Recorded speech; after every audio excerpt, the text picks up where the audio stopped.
On some days, history does not announce itself with noise or spectacle. It arrives quietly, carried in names that once shaped culture, comforted millions, or captured moments the world would never forget. Today is one of those days, for lives each different in path, yet united by impact, have come to a close. From cinema and television to science, music and underground art, their work helped define eras, influence generations, and give meaning to moments both large and small. Their voices, visions, and dedication remain etched in memory, even as the world moves forward. This film pauses in that movement, offering space for reflection, remembrance, and gratitude. What follows is not only a tribute to those who have passed, but a quiet celebration of the legacies they leave behind. The news arrived quietly, as these moments often do, on December 28, 2025. The world learned that Brigitte Bardot had passed away. There were no flashing lights or grand announcements, just a pause, a collective breath as generations reflected on a woman whose image once defined an era, and whose choices reshaped what it meant to live freely in the public eye.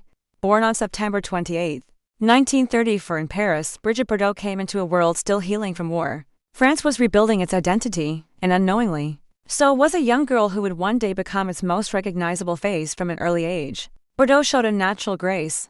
She trained in ballet, disciplined and precise, yet already carrying a quiet defiance that would later define her public life. Her rise to fame was swift, almost unstoppable. By her early 20s, she had become an international sensation. Films like In God Created Woman did more than entertain audiences, they challenged social norms.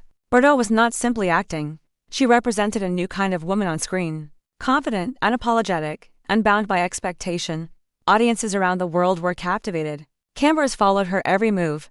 Her hairstyle, her voice, her presence all became symbols of a changing culture in post-war Europe. She came to represent freedom, youth, and a break from tradition.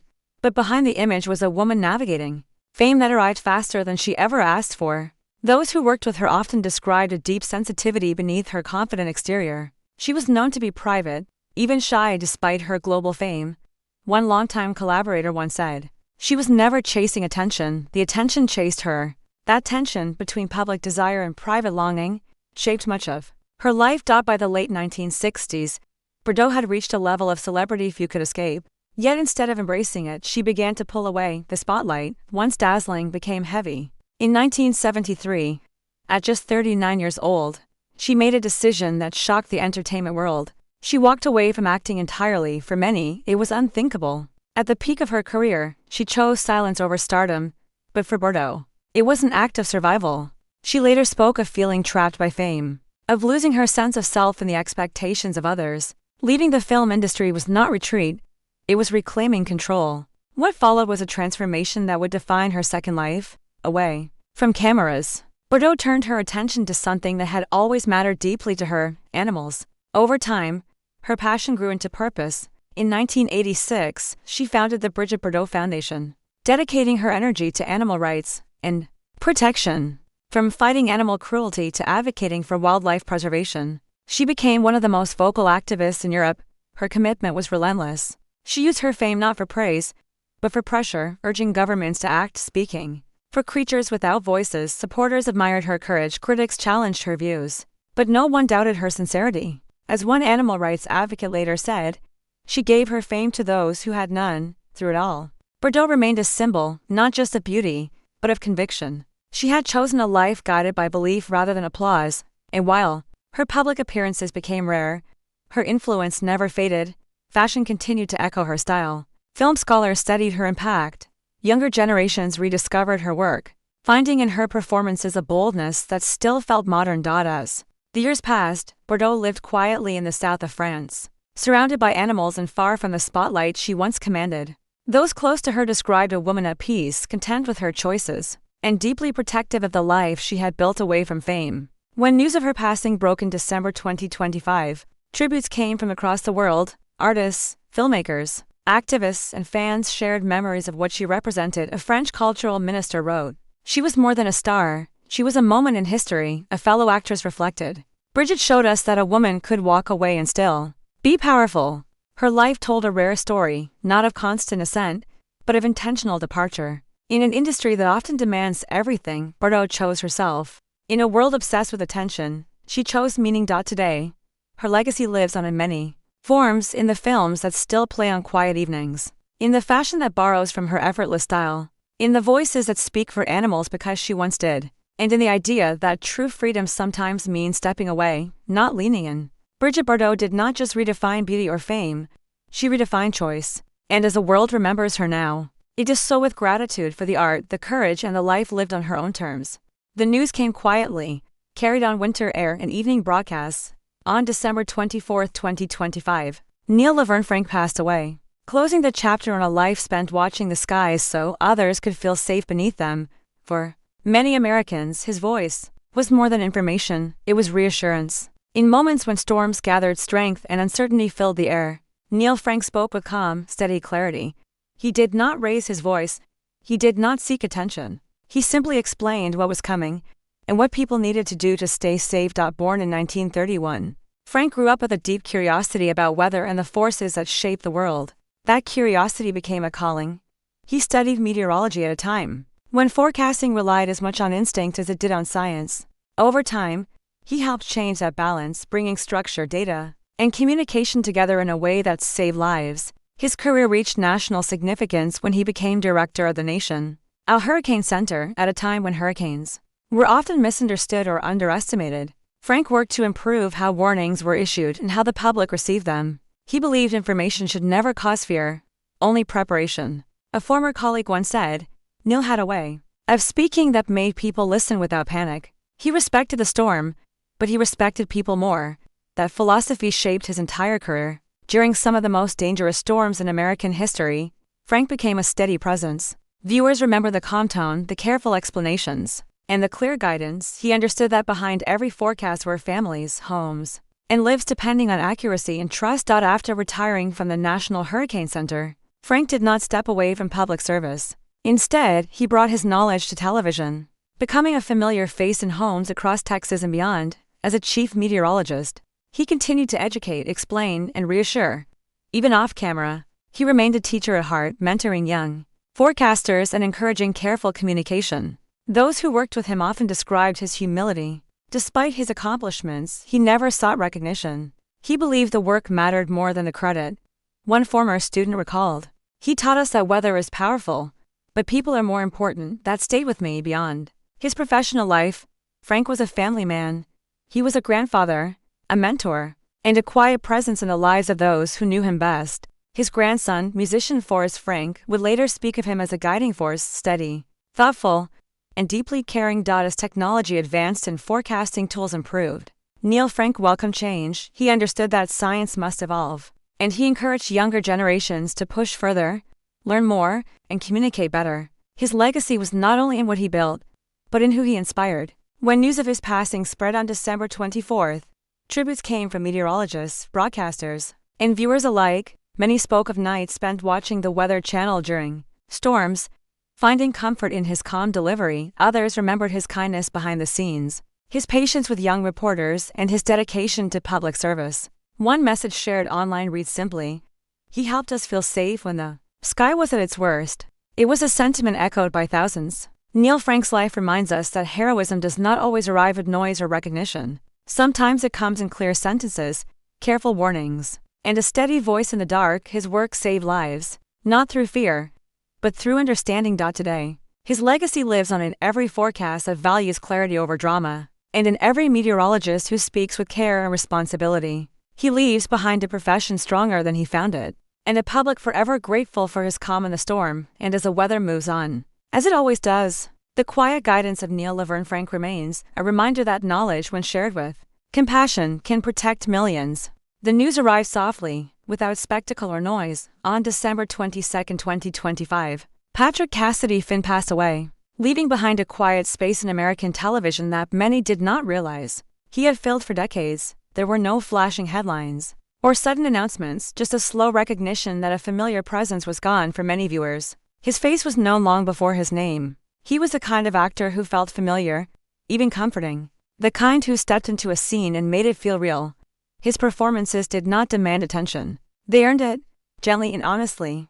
Born on July 31, 1965, Patrick Finn grew up with a love for storytelling and performance. He found his footing not through instant fame, but through steady work and dedication. Chicago became his early home as a performer, where the city's rich comedy scene helped shape his craft. It was there, among improvisers and theater artists, that he learned the value of listening, timing, and restraint. Those who knew him during those early years often spoke of his discipline. He showed up prepared, he respected the process, and he treated every role, no matter how small, as something worth doing well. One fellow actor once said, "Patrick never tried to steal a scene, he made the scene better." That approach carried him into television, where audiences would come to recognize him across a wide range of shows on Murphy Brown, The George Wendt Show, and Ed. He brought warmth and believability to supporting roles that might otherwise have gone unnoticed. His characters felt like real people, neighbors, co-workers, friends, the kind viewers instantly understood. There was a natural ease to his acting. He did not push for laughs, he allowed humor to come from truth. In a world of exaggerated performances, Finn stood out by being grounded. His work reminded audiences that comedy could be subtle, and that sincerity often left the strongest impression. As his career continued, he became known within the industry as a reliable presence. Directors trusted him, cast members respected him, writers appreciated how he brought depth to even the smallest parts. One television producer later shared, "If Patrick was in the cast, you knew the show had heart."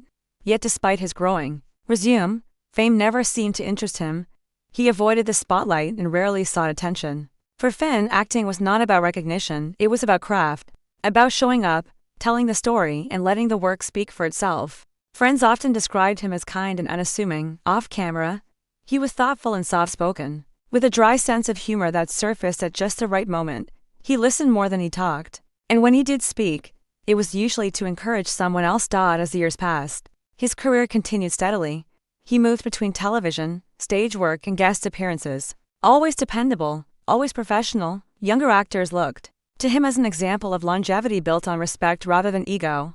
Then, in December 2025, news of his passing quietly reached the public. He was 60 years old. There were no dramatic announcements, only messages of remembrance from colleagues, friends, and viewers who realized how much he had meant to them. One former castmate wrote, "Patrick was a kind of actor who made everyone better just by being there." Another shared, "He never chased fame, he chased honesty."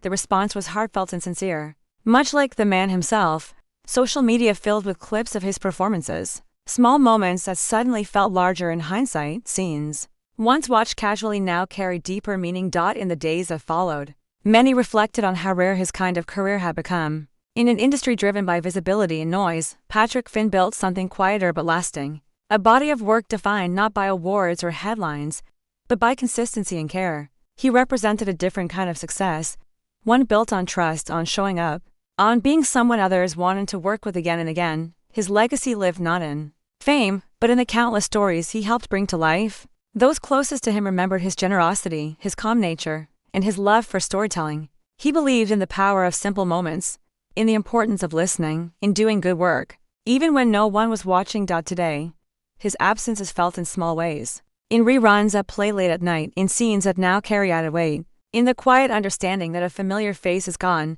yet his presence remains. It lives on in the laughter he helped create, in the warmth he brought to screens across America, and in the respect he earned from everyone who had the chance to work beside him. Patrick Cassidy Finn may not have chased the spotlight, but he left behind something far more lasting, a legacy of honesty, humility, and heart.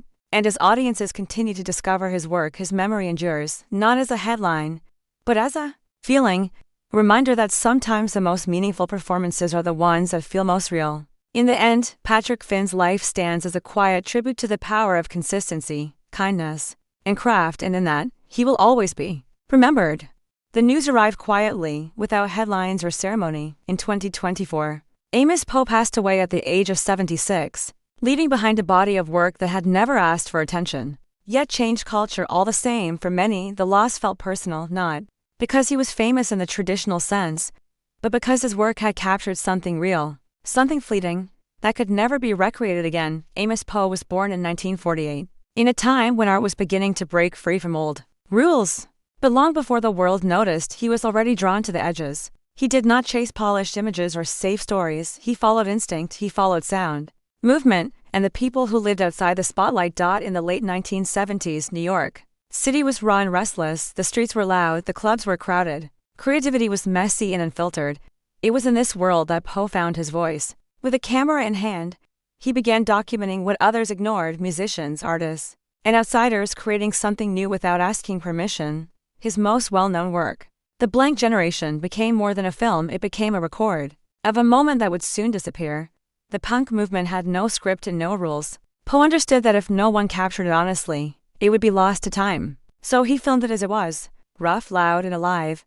He did not polish his subjects. He did not soften their edges. He believed truth mattered more than beauty. In doing so, he gave future generations a rare gift, a window into a world that existed before fame, before branding, before culture became curated. One fellow filmmaker later said, Amos didn't document scenes. He preserved energy.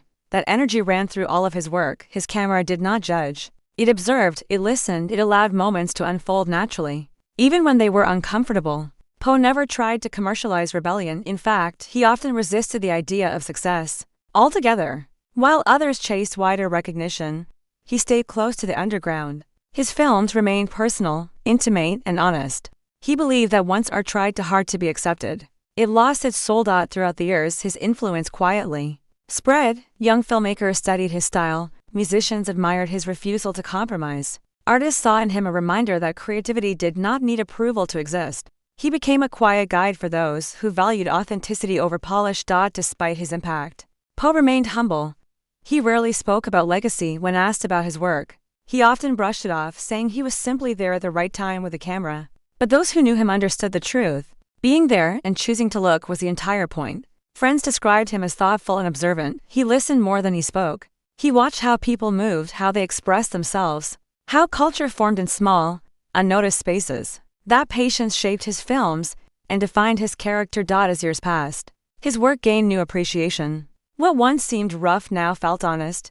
What once seemed unfinished now felt alive. Film students, historians, and artists returned to his work not for nostalgia, but for guidance. In a world of filters and perfection, Poe's rawness felt refreshing. When news of his passing spread in 2024, tributes came from across creative communities. Musicians, filmmakers, and writers shared clips, stills, and memories. One artist wrote, Amos showed us that truth doesn't need permission. Another said, he filmed history before it knew it was history. There was a quiet sadness in the response, but also gratitude. Gratitude that someone had been there to capture moments that would have otherwise vanished. Gratitude that his work still existed, unchanged, waiting to be discovered again. Poe never sought to be the center of attention. He stood behind the camera, letting others shine. And yet, his influence continues to ripple outward, shaping how stories are told and how culture is remembered. Today, his films remain like time capsules, imperfect, honest, alive. They remind viewers of a time when art was raw and unfiltered, when expression mattered more than approval, and when creativity lived in basements, clubs, and late-night conversations. Amos Poe's legacy is not one of fame, but of preservation. He captured voices that might have been lost. He honored moments that history might have ignored. And in doing so, he gave future generations something rare, truth without polish. As the world moves forward, his work stands quietly in the background, waiting to be found again. A reminder that sometimes the most important stories are told not by those who speak the loudest, but by those who simply pay attention. And in that quiet dedication, Amos Poe lives on, through the images he left behind, the artists he inspired, and the freedom he believed art should always have.